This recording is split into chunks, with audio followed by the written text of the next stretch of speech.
Omon Matchon, O'zbekiston xalq shoiri. 1943-yilning 14-fevralida Xorazm viloyatining Yangibozor tumanida tug'ilgan. Samarqand davlat universitetining filologiya fakultetini tugatgan.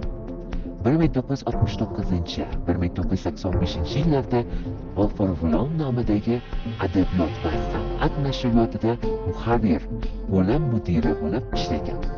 1994-yilda Yoshlik jurnalida bosh muharrir va boshqa nashriyotlarda o'z ish faoliyatini yuritgan.